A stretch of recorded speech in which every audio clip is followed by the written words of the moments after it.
Good morning. Welcome to the second day of our annual conference, the Patient Learning Academy.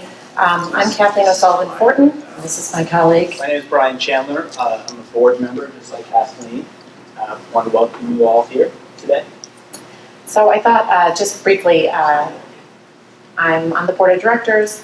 My journey with ALD and AMN started about 5.5 years ago when my son was diagnosed with ALD.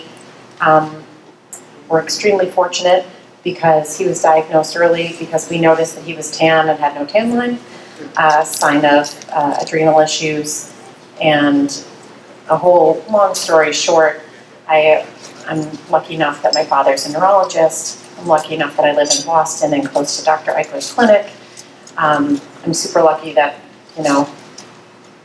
we're fair, and so I could notice that there was a change in his skin tone. So all those things kind of, for us, came together in the perfect storm of getting an early diagnosis, and I'm happy and blessed to say that for the past 5.5 years, my son's been in good health, and we're in this position, like many people who are now finding out through newborn screening, that they're in a wait-and-see kind of pattern. A few years in after my son was diagnosed, it became apparent that ALD Connect was brewing and in the works, and they asked me if I would help out. And of course, I jumped at the chance to have an opportunity for fellowship with other patients, to meet, clinicians that are doing groundbreaking work, and to have a seat at the table in discussions with pharma partners who are dedicated to curing our boys, saving our health, and preserving our abilities, and curing this disease. So that's how I got involved. I was asked to be a member of the board to try to offer a patient perspective. I was diagnosed with AMN about 10 years ago, and as I was going on this journey, I too had difficulty in reaching out to people who knew what ALD or AMN was about.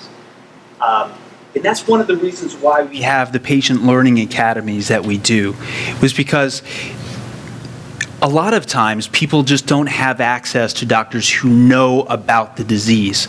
And so what we try to do with the patient learning academies is to bring the experts to them. And so recently in February, we had our first patient learning academy outside of the Boston area in Austin, Texas, my hometown. And where families were able to come together, meet other families who were struggling with the same issues that they were struggling with. In fact, there's kind of a moving story for me, is that we were able to bring two families together whose boys had recently been diagnosed. And I'm talking about just diagnosed a couple months before the actual event. And they became fast friends, and they relied on each other because they were going through the same things. And one family was able to say, you need to contact this organization, you need to contact that organization. This will help you get through the day. And they continued to rely on one another. And unfortunately, we lost Julian and Parker a couple of weeks ago. Unfortunately, the families lost their sons within a week of each other. But I think back to their talking and in the community that we're able to build by having these patient learning academies. And this is an opportunity for patients and for caregivers and for doctors to share stories. Because is there ways that we can provide information to patients? Absolutely. We can do it through webinars, and we do.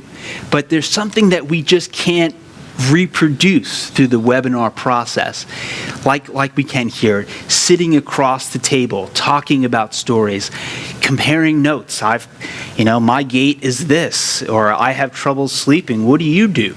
Oh, I do this. I mean, there's just something that we just can't replicate online. And that's what I think is so powerful. And so just to kind of give a preface for today and to kind of set the tone of today. This is not going to be a frontal assault of information. You're going to get tons of it. You're going to get tons of it. You're going to walk away with a greater sense of the science behind ALD, the advancements that we hope to make, what we know, what we don't know, the gaps we're trying to fill. But I hope that you walk away with a sense of community, that you're not alone in this fight, that there are people in your shoes, that there are people that you can turn to for help. And I know that when I was diagnosed, I went to a conference that was put on by ULF, and I had the opportunity to meet Florian Eichler, and I was still reeling from the recent diagnosis, and I didn't know where to turn. And I learned tons of information about, the biochemistry, things that clearly went over my head, and I grasped them for about 15 minutes, couldn't repeat them to anybody else. But what stuck with me is when I had a breakout session, and I sat around a small table like the ones you're sitting at, and I was able to talk with men in my situation, people who have just been diagnosed, or maybe had been diagnosed 20 years earlier and had been dealing with things that I'm going to have to deal with, and I'm frankly dealing with now. And that was powerful things. And so I hope that you walk away with that sense. Not only that you're empowered with knowledge, but you're also empowered with a sense of community. So this is going to be an informal event. Like some of you were here yesterday. It was almost like a working discussion where people were contributing. I hope that we continue with that spirit, that some of the patients out there, if you have questions, raise your hand.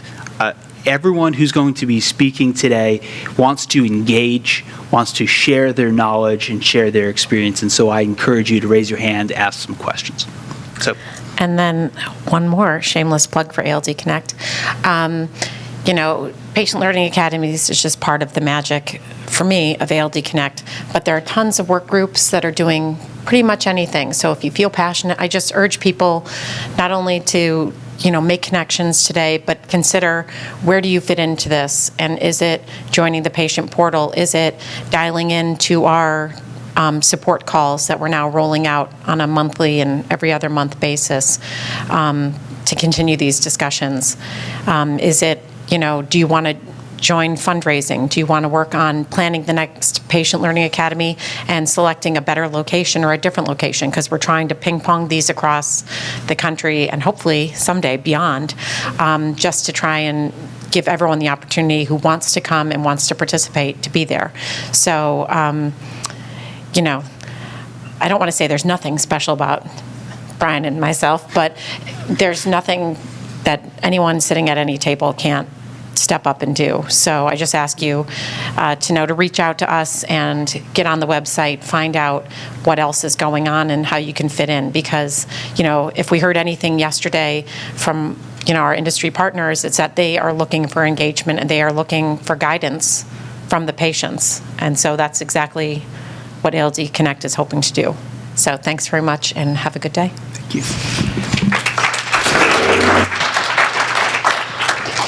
Thanks to Kathleen and Brian for that introduction. For those of you who are new to ALD Connect, again, this is a hybrid organization. It brings together science, it brings together patient perspectives, and it's all in the intent to help move treatments forward, improve lives, improve our understanding, incentivize drug development, and move things forward. Just being here compared to prior years, I've been very excited to first see new patients here, people like Justin, who are such stars at this meeting and represent everything that we want to be here and why we're having these meetings. And then people really coming from afar, like Irene and Dr. Jong, all the way from Korea and from Amsterdam, and showing that the passion is really all over the world, and that we all have a common goal here. What I'm going to do here is hopefully make you a little bit into science nerds by presenting some background on how a single gene, such as ABCD1, causes different kinds of manifestations, and what we currently think of that. Why is there one gene, and we're talking about cerebral ALD, we're talking about AMN, and for those of you who are new to ALD, I want to sort of create a little bit of a level playing field by just introducing some of the terms, and then also telling you a little bit about the latest science in our labs that might be influencing how we think about the disease. So a single gene disorder, but different manifestations. And I will use this. So XALD, progressive inherited disorder caused by mutations in ABCD1. It primarily affects adrenal glands. The adrenal cortex is shown here, as well as the brain and spinal cord, hence the name adrenoleukodystrophy. It's an inherited disorder with a gene that is disease-causing, localizes to the X chromosome, hence affected fathers pass on the genes to their daughters, call them obligate carriers. And the mothers, on the other hand, 50% chance of passing on the gene to son or to daughter. I will be spending quite some time actually in this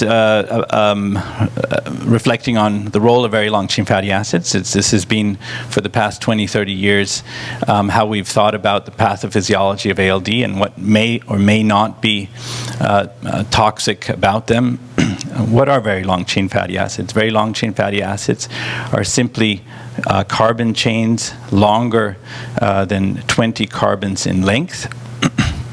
And while there's been a lot of talk about reducing very long-chain fatty acids and its therapeutic value, I think the biggest value has really been its capacity for us to make an early diagnosis simply through a blood test. Okay, so the ability to measure very long-chain fatty acids in plasma that was developed by Hugo and Ann Moser has really transformed the field.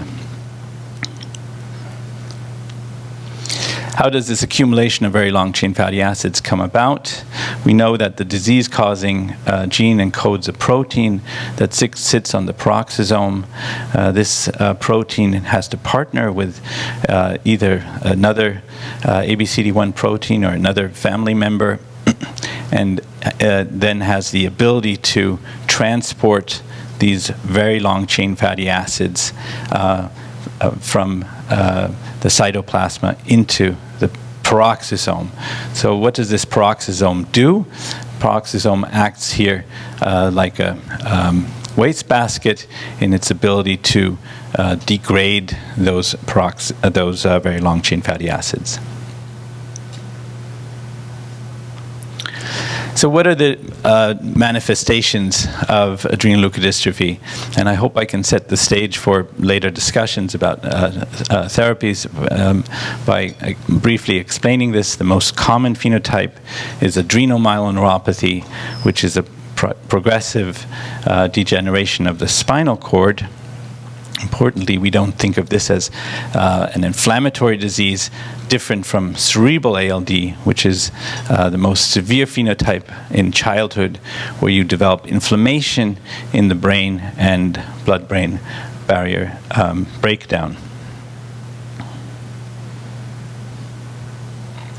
So how to put all this together? When you are born, you carry the ABCD1 mutation, and you have elevations in very long-chain fatty acids. These can be measured in plasma, and they've given rise now to newborn screening that is being rolled out across the country. You initially develop completely normally, and if you live into adulthood, there's a high chance that you will never have any inflammation in the brain, but what you will experience is spinal cord disease with gait difficulties, sensory problems, bowel and bladder problems. And this is because of these longest tracts in the spinal cord, the cortical spinal tract and the dorsal column, that are affected. Along the way, there are these risk periods between 5 and 10 years of age, but also in adulthood, where you can be affected by progressive inflammatory demyelination. So cerebral ALD that we thought was originally isolated to children, we now recognize as something that can occur in adulthood as well, which is why it's important that we do serial monitoring in not only in children but also in adults. And I tell all my adult patients you have to get MRIs at least every 2 years. So how does cerebral ALD look differently than adrenomyeloneuropathy? Cerebral ALD has really a different pathophysiology. It's one of demyelination with infiltration of lymphocytes and macrophages that spread out throughout the brain and usually spare the cortex and the area right underneath the cortex. Very different AMN, no infiltration of cells from the blood, no infiltration of lymphocytes and macrophages, but the longest tracts, the dorsal columns and cortical spinal tracts, are affected.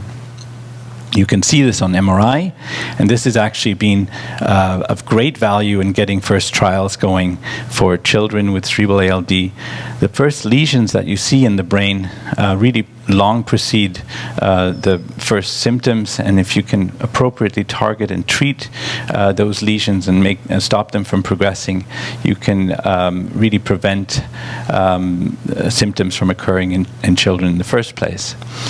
In adrenomyeloneuropathy, the brain MRI can be completely normal, but you can also see some of the cortical spinal tracts affected in the brain. As long as these don't have contrast enhancement, I tell my AMN patients there's no reason to think about a transplantation or be worried that there's imminent progression occurring. So just briefly, to make you science nerds, how do I think about the pathophysiology of AMN, and how do I think about the pathophysiology of cerebral ALD, and what does that mean? Pathophysiology means how does something come about? How do we think about the sequences, a sequence of events that cause damage and harm? And we think of the problem in AMN really being one of a length-dependent process. It's really these very, very long axons that are so vulnerable in AMN. There's another disease that has also problems with long axons, and that's ALS. But different from ALS, we never see the lower motor neuron involved. ALS patients usually have fasciculations because of those lower motor neurons. We don't see that in AMN. And the ALD protein, importantly, is not expressed in all the in all the neurons where we see in ALS some of the harm happening, but it's in the supporting cells like oligodendrocytes, microglia, astrocytes, and endothelial cells. So for those of you not in science, this is the picture to remember. The neurons are the cells that are sending off the signals to the neighboring connections, making function happen, but it's the supporting cells, the glial cells, the oligodendrocytes, that are wrapping themselves around the projections that are so important in AMN. And because the defective gene and protein is expressed in these glial cells, there is secondary harm to the neurons. So it's important to remember axons need glial peroxisomes, axons need glial ABCD1. Okay, so that's a take-home message for AMN. You've become science nerd for AMN. Now, cerebral ALD. This is a different disorder. As I said, this is one of myelin loss. Inflammation occurs and the lesion spreads in the brain outward, but different from what many of you might have heard of multiple sclerosis. Multiple sclerosis is multifocal. There are many different foci that occur, and it's relapsing, remitting. This is different. This spreads in a confluent fashion outward. So when I first started working on cerebral ALD, I thought this was going to be similar to MS. I had to study the lymphocytes. This is where the money is. This is what all the people are focusing on in multiple sclerosis. And if we can find drugs to target the lymphocytes, the T cells, B cells, then we'll have a cure for cerebral ALD. I packed my car full of specimen and drove out in the winter after residency to Cleveland Clinic and started working with Richard Ranzahoff, thinking that that's what would happen. Actually, I'll just skip through this here briefly. When I started looking at the samples I had with Richard, what I found, to my surprise, is it was not the lymphocytes that were so interesting. It was a different kind of cell type called microglia. These are the traffic cops in the brain that, here in distribution of green, sit in regular distance from each other throughout the brain, and they are constantly surveying the brain for any harmful toxins, for any events that require immediate help. And if you look here at the zone where you're losing myelin, yes, there are a lot of lymphocytes, macrophages right around that area where the myelin is lost. But more interesting is the fact that these microglia are lost in a band around the area where macrophages and lymphocytes are infiltrating. So this is a close-up view of this problem, and I know now that some of the companies here are also developing specifically drugs to target some of these this microglial activation. What you see here is a zone where microglia are absent. This is the area where myelin is lost. Microglia here are absent, and then microglial activation occurs in this zone. So you see all these microglia that are now looking so angry. Very distinct and very different from multiple sclerosis. So this was a first hint that actually ALD might have similarities to MS, but it's very different. And particularly the first responders, the traffic cops in the brain, are acting differently. Okay, and they are vulnerable, and it is worth thinking about how to salvage them. A second clue as to what is happening in ALD came in the past 2-3 years through work of a very talented person in my lab, Patricia Mussolino, who started to ask herself the question, why is there this blood-brain barrier breakdown occurring in ALD? Now, what does that mean? When we inject gadolinium during an MRI, and many of you will know this if you've had an MRI, that you're looking for contrast enhancement, and luckily in most cases there is no contrast enhancement. In a small percentage of men, but more commonly in the boys, you do see some contrast enhancement occurring, and that is usually a sign of active inflammation and of leaking of the blood-brain barrier, and that means the lesion is progressing and spreading outward, as you see in this case. Now, what is the blood-brain barrier made up of? It's made up of different cell types, astrocytes, parasites, as well as endothelial cells. And these three cell types are the main constituents here of what creates a barrier between the blood and the brain. And for our brain to work well, we need this barrier to be intact.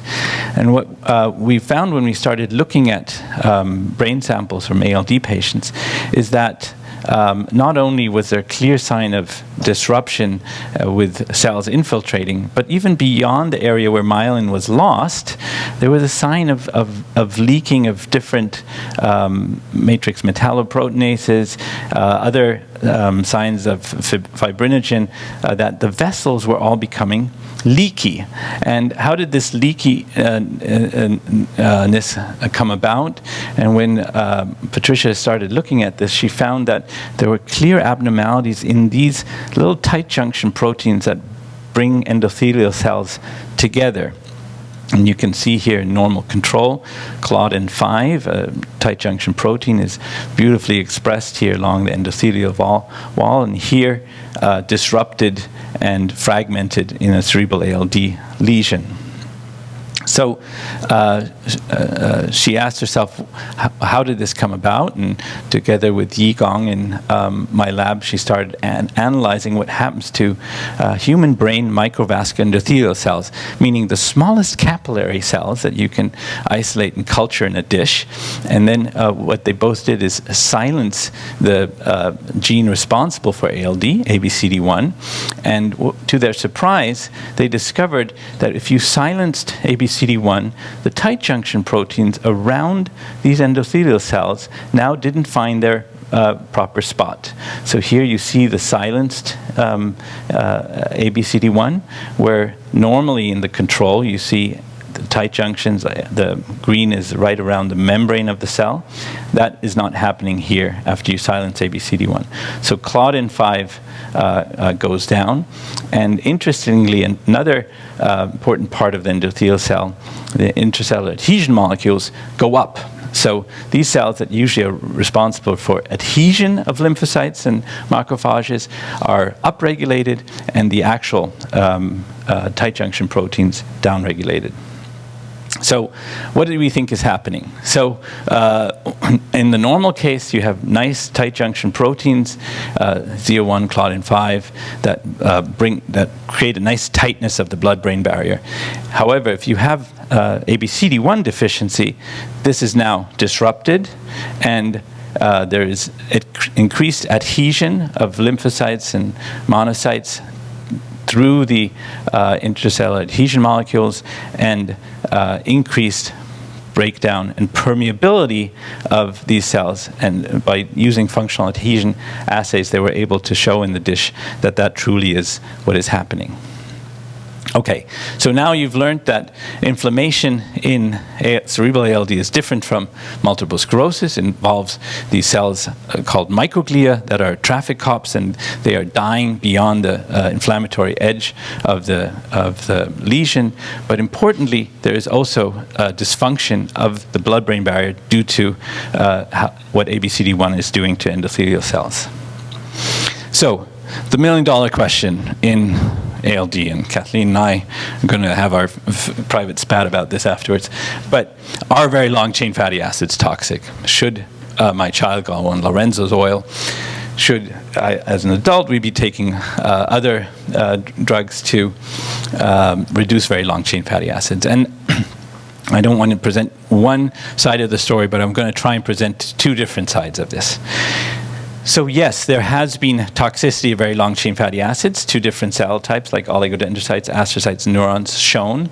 And in vivo, I've also shown that this can happen when you inject very long-chain fatty acids into the brain. They can be toxic, and usually if you use longer chain lengths, C22, C24, C26, they seem to be more toxic than shorter chain lengths. And you can see here when I injected this into a mouse brain, and I used lysophosphotylcholine, a certain phospholipid with a long chain, it was less toxic than if there was a longer chain, a very long chain like C24, and more cells were dying. However, the problem is I'm using very high supraphysiologic doses. And when we looked in our brain endothelium, actually what we saw was that any changes that occurred to the brain endothelium due to silencing of ABCD1 that produced differences in the tight junction proteins already occurred at 48 hours. In 48 hours, we saw no increases in very long-chain fatty acids. These only occurred at 72 and 96. So the good news, Kathleen, is very long-chain fatty acids are not responsible for disruption of the very long-chain of the brain endothelium. Okay.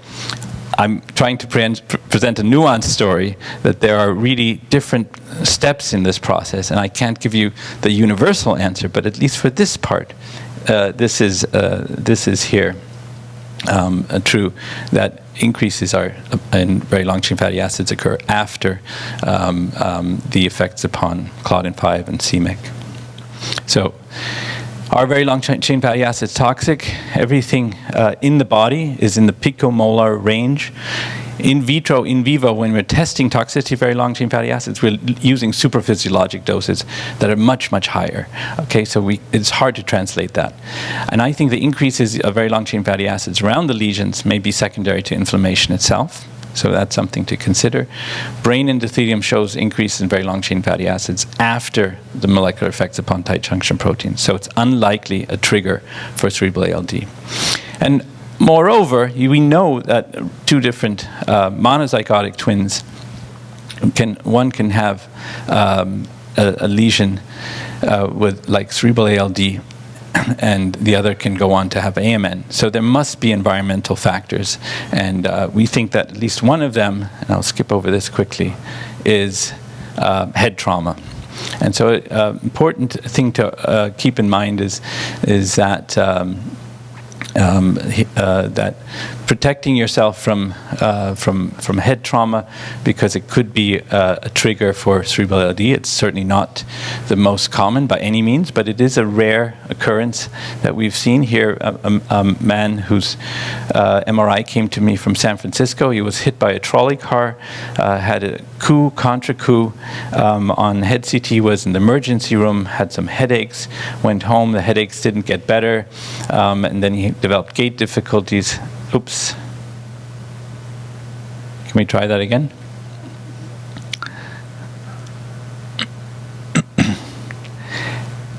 Came back to the emergency room, and what they then saw on a brain MRI was that he now had a full-blown demyelinating lesion that extended all the way from the corpus callosum to the subcortical regions.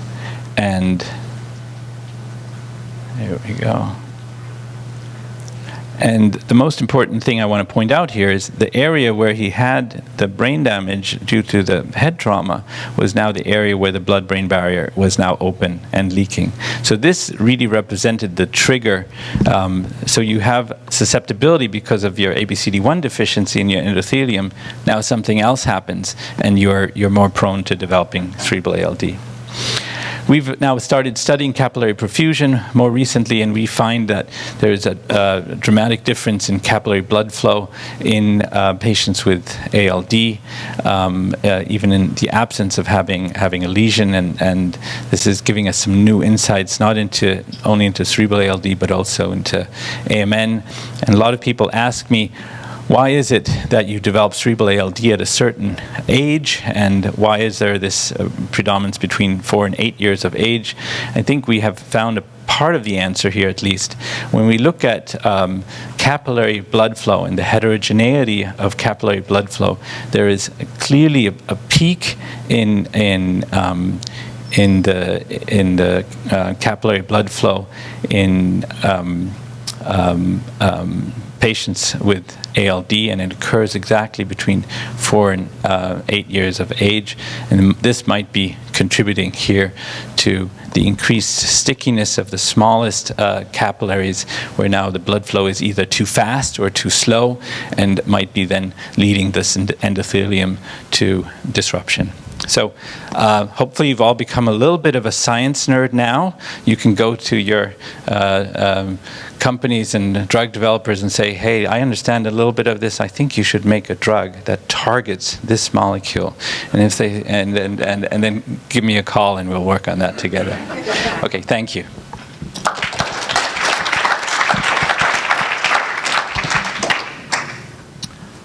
Make a comment here. Sure. I just don't want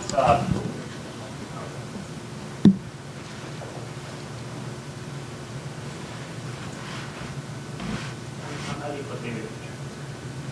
Sorry. Hold on a second. Hang on. Let's get back. For those who haven't met me, I'm Ali Fatemi. I'm a neurologist from Kennedy Krieger Institute. I just wanted to make sure that the patients don't move out of this room thinking that they will never have to worry about very long-chain fatty acids again in their life. I think we agree with a lot of things that Dr. Eichler said, but there is also, as far as it relates to whether very long chains play a role at all in the onset of cerebral disease and so on, whether they are not doing anything at all or not, I don't think you can make that claim that they are not contributory to the disease process. I think that would be an overstatement of facts that you have. Do you agree on that?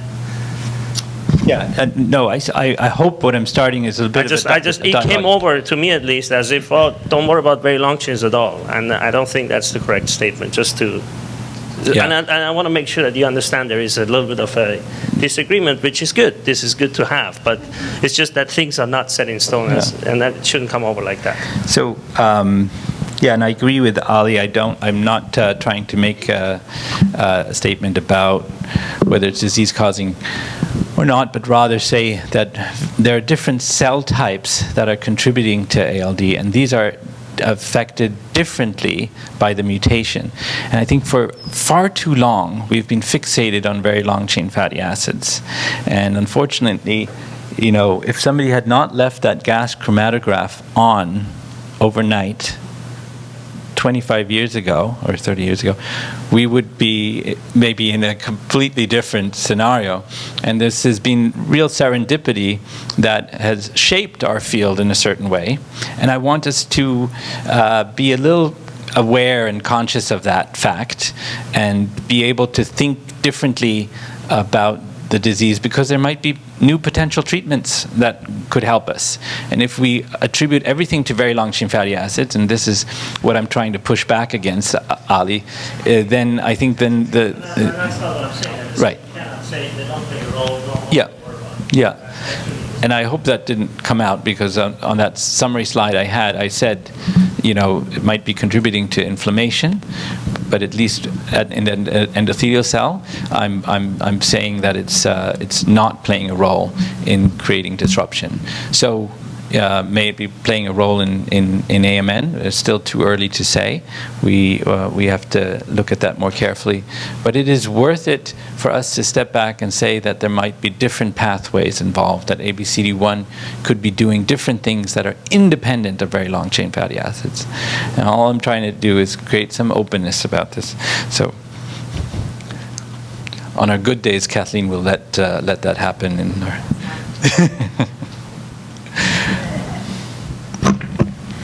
Game on, Dr. Eichler. So my question is then, in terms of cerebral ALD for boys, you consider VLCFAs as more of a biomarker? Definitely a biomarker, right? Of blood-brain barrier. So then, hypothetically, if you knew someone who had a boy who was on Lorenzo's-oil, and you're watching to see if there is a breakdown of that blood-brain barrier, is being on Lorenzo's-oil as a means of masking actual VLCFA levels? Is that harming your ability to see if that became a developed blood biomarker, and that was something that someday maybe you're checking to see the progression of a lesion, would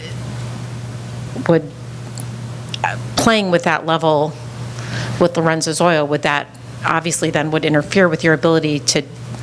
No, I think that might be independent, right? So, sure. So I don't think lowering very long-chain fatty acids is by any means, you know, harmful or masking what you're doing. But I do think it's important, and I hope Ali agrees with this, is just being on Lorenzo's-oil doesn't alleviate you from the responsibility to get MRIs every year. It's just, you know, so I think one of the messages should be, just because you have low plasma very long-chain fatty acids doesn't mean you can predict what's going to happen in the brain. Back me up here. Yes, okay, good. Right.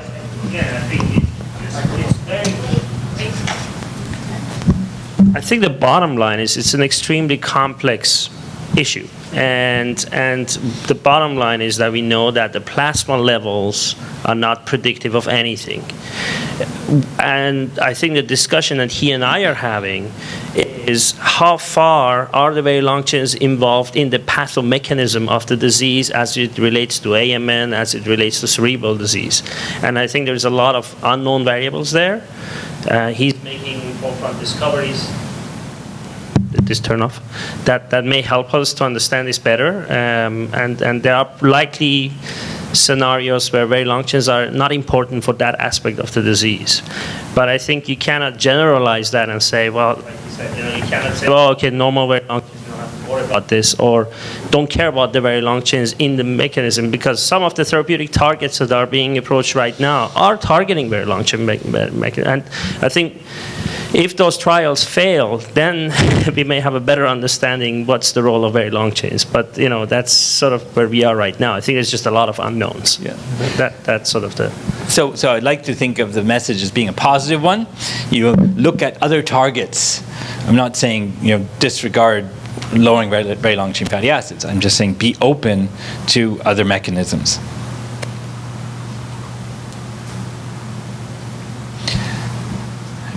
Good. So hopefully you didn't know something before you came in here. Now you know less. The goal is that this should be the other way around. But I think it's fun to think about science. So I think if there are other questions, I'm glad to address them. But otherwise, we'll move into our breakout sessions, and or we're swapping this. Brian, you want to lead me? Carrier experiences and any patient Carrier experiences. and patient experiences. And who is doing this? Ben and I and Janice Sherwood. Okay, Janice, all you. Ben will join. And Ben, he's back. Good morning, everybody. So what we kind of decided to do was break into sessions so that the women could be together and the men, AMN men, could be together with Ben Lanai. And so just briefly, I wanted to introduce myself again to those who weren't here yesterday. I was a mother of an ALD boy. Unfortunately, I lost him when he was 8 years old, 6 months after diagnosis. I am a carrier, and I have been having symptoms for about 4 to 5 years, pretty mild and very manageable at this point. So that's what I will go into in our presentation when we go into our own group, is we could talk about experiences being a carrier as well as a care provider for children with the disease. And we'll be open to anything else that you guys might want to discuss as well. And Ben was going to introduce himself as soon as he comes back into the room. Yes. Since it's so beautiful outside, the women are going to go outside. So enjoy this beautiful weather while you're here. And by the way, Kathleen, you said next year we might find a better place to have it. I'm sorry, but there is not a better place to have this. So I'm Ben Lanai, and I'm based in Palo Alto, California, and I'm a board member of ALD Connect.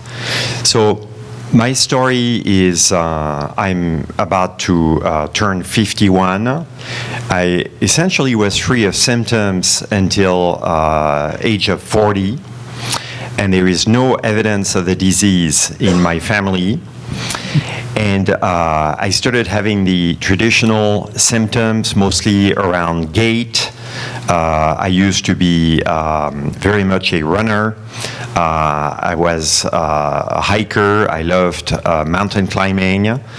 And turning 40, things kind of slowed down. And I started walking funny. My wife pushed me to go see a personal trainer. She said, Ben, you're walking funny, you're not using your glutes, you're not lifting your legs. And I happen to have a wonderful personal trainer who said, the problem is not really your glutes, the problem is you probably have some kind of neurological issue.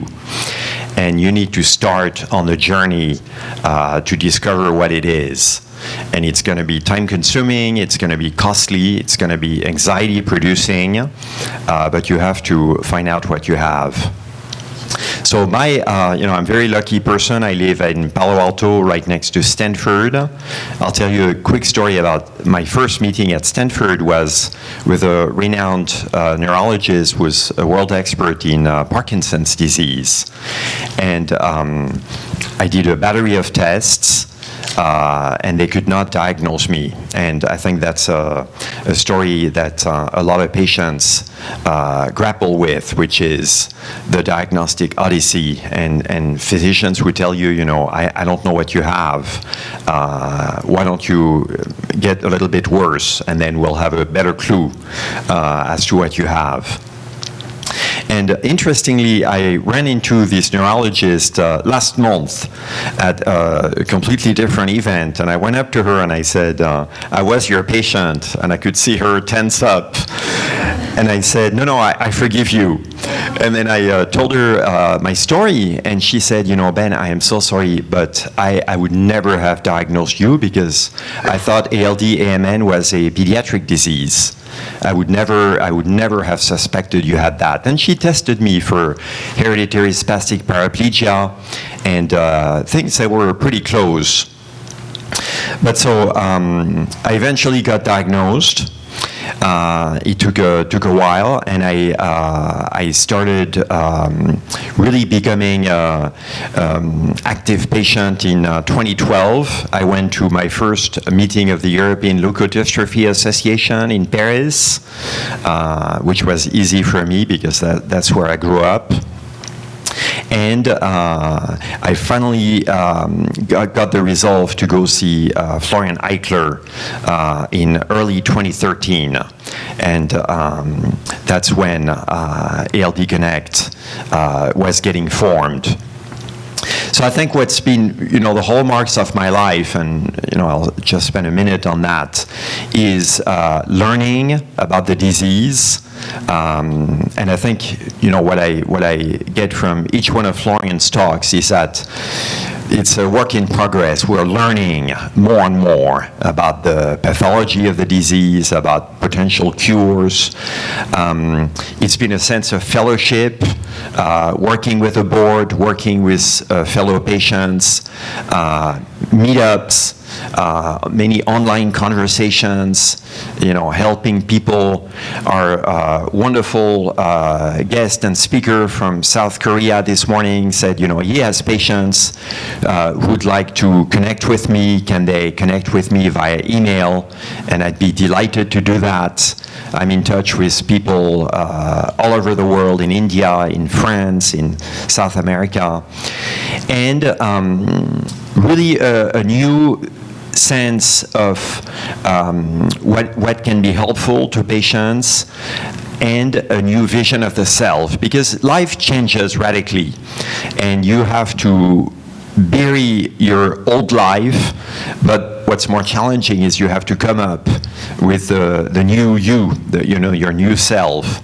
How are you going to live the rest of your life and set an example for others and remain a happy person, a happy, productive person for your family, for your community? And these are very challenging questions, and I think we're all coming up with our own answers. So I'll be delighted to sit at the table for anybody who's interested in more of the adult symptoms, males and females, and we'll have a good discussion.